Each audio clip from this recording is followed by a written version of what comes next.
Hello friends, welcome back to student moderator lecture number 2.3 में आपका स्वागत है। पिछले क्लास में हम लोगों ने रेजिस्टेंस और उससे रिलेटेड प्रॉपर्टीज़ को डिस्कशन किया था। आज हम लोग एक नया टॉपिक स्टार्ट करते हैं, colour code for carbon resistors, और एक और टॉपिक कवर करेंगे इसमें, series and parallel combination of resistors. तो स्टार्ट करते हैं। First topic, colour code for carbon resistor. Screen पर आप देख सकते हैं एक कार्बन रजिस्टर है जिसमें डिफरेंट डिफरेंट कलर का 4 रिंग है। जो 3 रिंग कॉन्जिक्यूटिव है वहीं से हम काउंटिंग स्टार्ट करते हैं। इस डायग्राम के लिए लेफ्ट हैंड हुआ। अगर इस रजिस्टर को उल्टा रख दिया जाए तो राइट हैंड से काउंटिंग करेंगे। बेसिकली यही देखना है कि 3 कॉन्जिक्यूटिव जब जो लगातार पास पास में रिंग आ रहे हैं वहीं उसी एंड से हम लोग काउंटिंग स्टार्ट करेंगे, और फिर एक जो एंड है हमारा जो कि काफ़ी अलग है, इनसे सेपरेटेड है, वो आइदर गोल्ड होता है या सिल्वर होता है या विदाउट एनी कलर होता है, तो उसको हम लोग फोर्थ रिंग बोलेंगे। तो इस तरह से हम लोग देखें तो ये फर्स्ट रिंग है जिसको कि हम लोग कॉरस्पॉन्डिंग ए बोल सकते हैं। जो यहाँ पर हम लोगों ने एक फॉर्मूला लिखा है A B into 10⁻⁶ plus minus d%। तो ये ए बी सी और डी क्या है, तो ए बी सी डी ये 4 जो रिंग है, ये चारों रिंग की कॉरस्पॉन्डिंग वैल्यूज है। मतलब इस कलर के अकॉर्डिंग क्या वैल्यू होगी, क्या नंबर होगा, वो नंबर इस फॉर्मूला में हम लोग फिट कर देंगे। तो स्टार्ट करते हैं, और इन चारों रिंग के पोजीशन के हिसाब से हम लोग समझते हैं कि ये ए बी सी डी की वैल्यू किस तरह से हम अरेंज करेंगे। तो फर्स्ट 2 रिंग जो है वो from the end give the first 2 significant figures of resistance. तो पहला जो 2 रिंग है उसका जो भी नंबर आएगा, कॉरस्पॉन्डिंग नंबर को कॉरस्पॉन्डिंग वैल्यू आएगा, जो टेबल से हम लोग बाद में निकालेंगे, तो वो नंबर्स जो है वो 2 सिग्निफिकेंट फिगर को दिखाएंगे। जो कि यहाँ पर देख सकते हैं, ए की जो भी वैल्यू होगी वो सिंपली हम यहाँ पे पुट कर देंगे, बी की जो वैल्यू आएगी वो रख देंगे, और ये 2 सिग्निफिकेंट फिगर्स मिल गए हमें। इनटू 10⁻⁶, यानी जो थर्ड जो रिंग है हमारा, वो third ring indicates the decimal multiplier कि 10 पे पावर कितना रखा जाए, वो मल्टीप्लायर बताएगा हमारा ये थर्ड रिंग। और फाइनली जो फोर्थ रिंग है, जो लास्ट रिंग जिसको बोलेंगे, वो इंडिकेट करेगा टॉलरेंस को। टॉलरेंस 3 तरह से हो सकता है, गोल्ड, सिल्वर और विदाउट एनी कलर। तो गोल्ड के लिए जो टॉलरेंस की वैल्यू होगी, या फिर सिल्वर के लिए या विदाउट एनी कलर के लिए, वो टॉलरेंस की वैल्यू यहाँ रखी जाएगी प्लस माइनस d% में। तो इस तरह से हम लोगों ने ए बी सी और डी की वैल्यू पता करनी है, और एक बार जब वैल्यू पता चल जाएगी तो यहाँ वैल्यू रखते ही हमें फाइनल जो रेजिस्टेंस की वैल्यू है इस कलर कोडिंग के लिए, वो रेजिस्टेंस की वैल्यू मिल जाएगी कार्बन रजिस्टर की।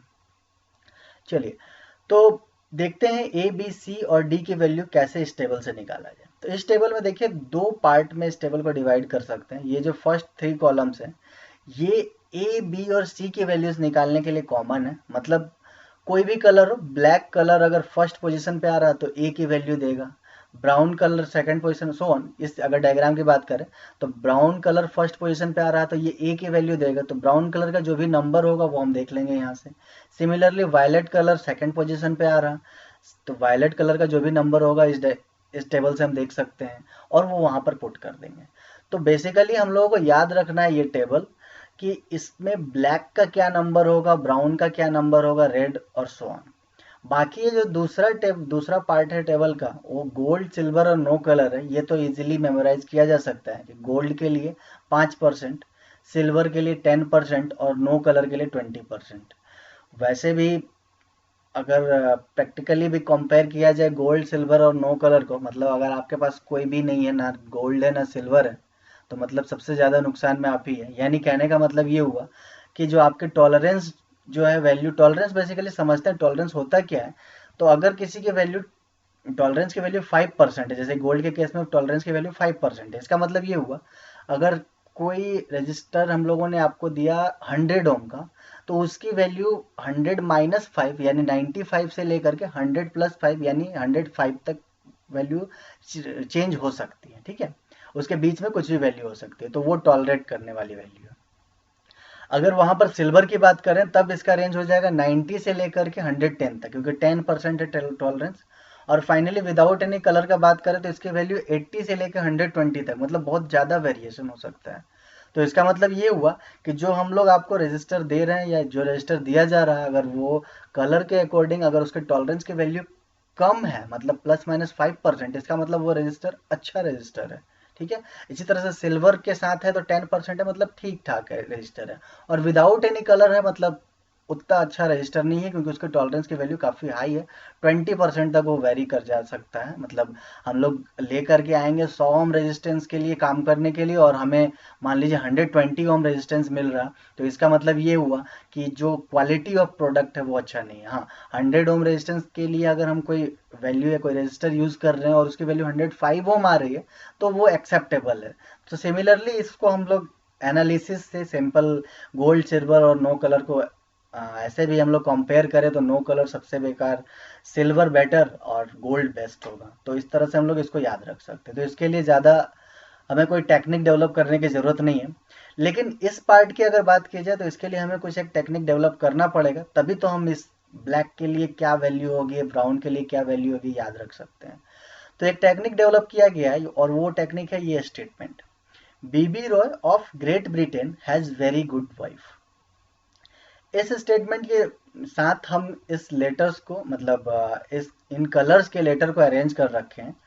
देख सकते हैं कि बी बी रॉय, ये सारे लेटर्स को यहाँ पर यूज किया गया, BBROY।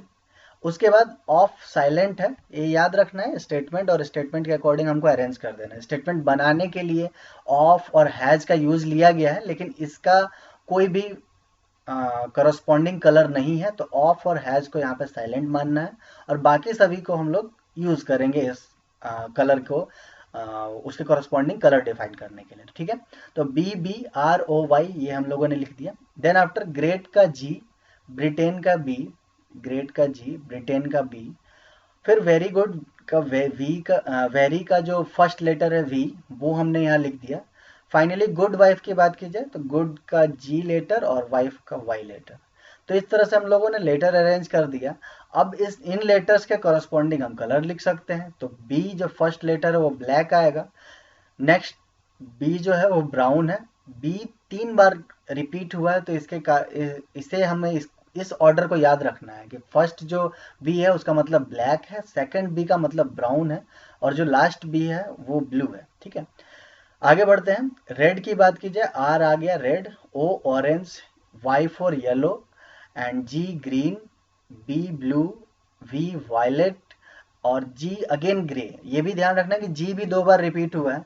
फर्स्ट जी ग्रीन को रिप्रेजेंट कर रहा है, और जो लास्ट में जी आ रहा वो ग्रे को रिप्रेजेंट कर रहा है, और फाइनली वाइट। ठीक है, तो इस तरह से हम लोगों ने कलर्स को अरेंज कर लिया, और कलर अरेंज करने के बाद उसके कॉरस्पॉन्डिंग हम लोग नंबर लिख देंगे 0 1 2 3 4 5 6 7 8 9। तो इस तरह से हमें सबकी वैल्यूज मिल गई। ब्लैक अगर कहीं पर भी कलर मिलता है तो उसकी वैल्यू 0 है, ब्राउन कलर मतलब 1, रेड मतलब 2, ऑरेंज मतलब 3, एंड सो ऑन। एग्जाम्पल एक दो कर लेते हैं, देख लेते हैं, तो हमें पता चल जाएगा कि रेजिस्टेंस की वैल्यू कैसे निकालनी है। तो फर्स्ट एग्जाम्पल देखा जाए तो पहला कलर है हमारे पास ब्राउन। तो ब्राउन के करस्पॉन्डिंग कौन सा नंबर आता है? 1। तो ब्राउन के करस्पॉन्डिंग हमने फर्स्ट सिग्निफिकेंट फिगर 1 लिख दिया। फिर वायलेट की बात की जाए तो वायलेट के करस्पॉन्डिंग कौन सा नंबर आता है? तो वायलेट के करस्पॉन्डिंग 7, तो 17 लिख दिया हमने, इनटू 10⁻², और जो थर्ड रिंग है उसके कलर के करस्पॉन्डिंग जो नंबर है वो रखना है। तो थर्ड रिंग में ब्लैक है, तो ब्लैक के करस्पॉन्डिंग नंबर है 0, इसलिए हमने यहाँ 0 रख दिया। ओवरऑल इसको सॉल्व करने पे 17 वैल्यू मिल गई। और फिर हमें टॉलरेंस लिखना है, क्योंकि लास्ट फोर्थ रिंग जो है वो गोल्ड है, इसका मतलब ±5% टॉलरेंस। तो ये वैल्यू मिल गई हमें इसका रेजिस्टेंस की वैल्यू। बात कर लेते हैं सेकंड डायग्राम, जो सेकंड रजिस्टर है हमारे पास, उसके लिए हम रेजिस्टेंस की वैल्यू निकालते हैं। तो कलर जो हमारे पास है वो है green, red, and finally blue, और जो लास्ट कलर है वो है सिल्वर। तो सिल्वर के कॉरस्पॉन्डिंग तो टॉलरेंस पहले ही लिख सकते हैं, ±10%। बाकी इन 3 कलर की बात करते हैं। तो ग्रीन के कॉरस्पॉन्डिंग हमारे पास है जो वैल्यू वो है 5, रेड के कॉरस्पॉन्डिंग वैल्यू है 2, ब्लू के कॉरस्पॉन्डिंग वैल्यू 6 है। तो 52 इंटू 10⁻6 ±10%। फाइनली हम लोगों के पास 3 कलर, और ये जो टॉलरेंस वाला कलर है वो मौजूद नहीं है। इसका मतलब इन तीनों की बात की जाए तो ब्राउन, वायलेट और ब्लैक, ये ऑलरेडी हम लोग यहाँ निकाल भी चुके थे 17 इंटू 10⁻0। तो सेम वैल्यू 17 इंटू 10⁻0 यानी 17।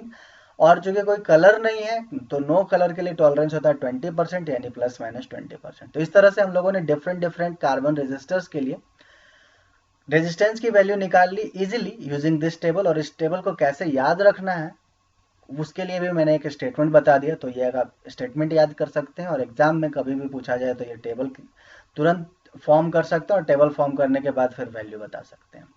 चलिए बढ़ते हैं next type of carbon register. Carbon register एक तो इस रिंग के फॉर्म में भी हो सकता है, दूसरा इस फॉर्मेट में भी हो सकता है जिसमें एक बॉडी का कलर हो कुछ और एंड कलर जो है रजिस्टर के वो अलग हो, और फिर उसके बाद एक डॉट हो और एक रिंग हो। मतलब बेसिकली इसमें जैसे यहाँ पर 4 रिंग दिखाया हुआ है, उन 4 रिंग के बजाय ऐसे फॉर्मेट में भी हमें कार्बन रजिस्टर मिल सकता है। तो इसके लिए भी समझ लेते हैं। बॉडी सबसे पहले बात करें तो बॉडी आएगा, देन आफ्टर यहाँ पर देख सकते हैं जो 4 अलग अलग टाइप के कलर हैं उसके लिए। तो पहले colour of body, then colour of ends पर कौन कौन सा कलर आ रहा है, देन कलर ऑफ डॉट, जो डॉट यहाँ पर डिनोटेड है, और फिर कलर ऑफ रिंग। ये चारों अरेंज्ड ऑर्डर में है और जो पहला जो बॉडी है वो फर्स्ट सिग्निफिकेंट फिगर देगा, फिर उसके बाद जो एंड्स है वो सेकंड सिग्निफिकेंट फिगर यानी बी की वैल्यू। अगर इस फॉर्मूले की बात की जाए ए बी इंटू 10⁻C ±d%, तो ये जो फर्स्ट है कलर ऑफ बॉडी वो ए की वैल्यू, कलर ऑफ एंड जो है वो बी की वैल्यू, कलर ऑफ डॉट जो है वो सी यानी डेसिमल मल्टीप्लायर की वैल्यू देगा, और फाइनली कलर ऑफ जो रिंग है वो टॉलरेंस, वो तो सेम रहेगा जो हम लोगों ने पहले पढ़ा है। तो यहाँ पर 4 रिंग के बजाय हमारे पास बॉडी, एंड, डॉट और फिर फाइनली ये रिंग है। सेम फॉर्मूला, मतलब ये जो टेबल है वो सेम टेबल रहेगा, कलर्स के कॉरस्पॉन्डिंग जो नंबर है वो सेम रहेगा, बस अरेंजमेंट थोड़ा डिफरेंट कर दिया गया है। यहाँ पर 4 रिंग के बजाय हमें जो वैल्यूज लेनी है कलर के अकॉर्डिंग, वो बॉडी का कलर देखना है, एंड का कलर देखना है, फिर डॉट और फिर फाइनली इस रिंग का कलर देखना है। तो यहाँ पर देख सकते हैं बॉडी का कलर येलो है, तो येलो के कॉरस्पॉन्डिंग हमारा जो नंबर है वो 4 है, तो सबसे पहला सिग्निफिकेंट फिगर 4 हो गया। देन आफ्टर जो एंड्स हैं वो रेड कलर के हैं, तो रेड के कॉरस्पॉन्डिंग जो हमारा नंबर है वो 2 है, तो सेकंड सिग्निफिकेंट फिगर हमें 2 मिल गया। देन आफ्टर ब्लू कलर का डॉट है, तो ब्लू के लिए हमारे पास सिग्निफिकेंट फिगर है 6, तो ये हम लोगों ने लिख दिया 10⁻6। एंड फाइनली गोल्ड रिंग है तो ±5%। तो इस तरह से हम लोगों ने इस टाइप के रेजिस्टर्स के लिए भी रेजिस्टेंस की वैल्यू डिफाइन कर ली। जनरली एग्जाम में इसी तरह का क्वेश्चन पूछा जाता है, ये 4 रिंग वाला जो कि ज़्यादा पॉपुलर है। फिर भी अगर इस टाइप के भी क्वेश्चंस पूछे जाएं या कभी आपके सामने आते हैं तो आप इसका भी आंसर दे सकते हैं। फाइनली हम लोग एक टॉपिक देख लेते हैं, series and parallel combination of resistor. इसको मैंने ज़्यादा डेप्थ में और डिराइव करने की कोशिश नहीं की क्योंकि ये ऑलरेडी हमारे बेसिक एकेडमिक क्लासेस में कवर किया जा चुका है, 10th में आप पढ़ चुके हैं कि सीरीज कॉम्बिनेशन ऑफ रजिस्टर्स में जो इक्विवेलेंट रेजिस्टेंस है उसकी वैल्यू क्या होती है, R1 + R2 + R3। और बेसिक फंडा है इसमें V = IR जो फॉर्मूला है उसी का यूज़ करके हम लोग इसको डिराइव कर सकते हैं। तो ये आपका टास्क रहेगा, ये आप खुद से ट्राई कीजिए कि जो रेजिस्टेंस की वैल्यू है, अगर 3 रजिस्टर्स हमारे पास सीरीज में कंबाइंड है, सीरीज मतलब एक के बाद एक कनेक्टेड है, तो उसके लिए इक्विवेलेंट रेजिस्टेंस की वैल्यू होगी R1 + R2 + R3। और यहाँ पर आप देख सकते हैं कि जो इक्विवेलेंट रेजिस्टेंस की वैल्यू है वो ग्रेटर होगी तीनों इंडिविजुअल रेजिस्टेंस से। पैरेलल कॉम्बिनेशन की बात की जाए तो पैरेलल कॉम्बिनेशन तब बोला जाता है जब दोनों एंड्स को कॉमनली कनेक्ट कर दिया जाए। देख सकते हैं सभी रेजिस्टेंस के जो 2 एंड्स हैं, तो एक एंड कॉमनली और दूसरा एंड भी उसी तरह से कॉमन कनेक्टेड है, तो ऐसे कॉम्बिनेशन को हम लोग पैरेलल कॉम्बिनेशन बोलते हैं। ऐसा नहीं है कि पैरेलल रखा हुआ है इसलिए पैरेलल बोलेंगे, टेढ़ा भी रखा जा सकता था, बट इसके एंड्स को ध्यान रखना है कि एक साइड का एंड जो है वो कॉमन कनेक्टेड हो और दूसरे साइड का एंड सभी के दूसरे एंड से कनेक्टेड हो, तब पैरेलल कॉम्बिनेशन बोलेंगे। सीरीज कॉम्बिनेशन मतलब एक खत्म हुआ तो दूसरा स्टार्ट हुआ एंड सो ऑन, तो इसको सीरीज कॉम्बिनेशन बोलते हैं। अब इसके लिए इक्विवेलेंट रेजिस्टेंस के वैल्यू तो 1/R = 1/R1 + 1/R2 + 1/R3, ये भी ऑलरेडी हम लोग कवर कर चुके हैं बेसिक एकेडमिक क्लासेस में, इसलिए इसका भी डेरिवेशन हमने यहाँ डिस्कशन नहीं किया। तो ये आप खुद से करें। और यहाँ पर जो रेजिस्टेंस की वैल्यू जो मिलेगी सीरीज के केस में वो बढ़ जाती है, मतलब सभी जो इंडिविजुअल रेजिस्टेंस है उससे ज़्यादा होगी। और जो पैरेलल में जो रेजिस्टेंस की वैल्यू आती है वो smaller than the smallest of all, इसमें से सबसे कम जो रजिस्टर होगा उससे भी कम होगी। सो ओवरऑल इस क्लास में हम लोगों ने कार्बन रजिस्टर के कलर कोडिंग को समझा और सीरीज एंड पैरेलल कॉम्बिनेशन को फिर से एक बार रिवाइज किया कि रेजिस्टेंस की इक्विवेलेंट रेजिस्टेंस की वैल्यू क्या होती है जब हम लोग सीरीज में और पैरेलल में रेजिस्टेंस को कंबाइन करते हैं, रेजिस्टर्स को कंबाइन करते हैं। नेक्स्ट क्लास में हम लोग आगे के कुछ टॉपिक्स कवर करेंगे और आई होप ये आपको वीडियो काफ़ी अच्छा लग रहा होगा। और इसके डिस्क्रिप्शन में मैं जल्द से जल्द रिलेटेड क्वेश्चंस डिस्क्रिप्शन में मेंशन कर दूंगा, जिसमें कि लिंक अवेलेबल होंगे उसके रिलेटेड सॉल्यूशंस के भी, और वो प्रैक्टिस कीजिएगा। अदर बुक से भी कोशिश कीजिए कि आप क्वेश्चंस को प्रैक्टिस करते रहें।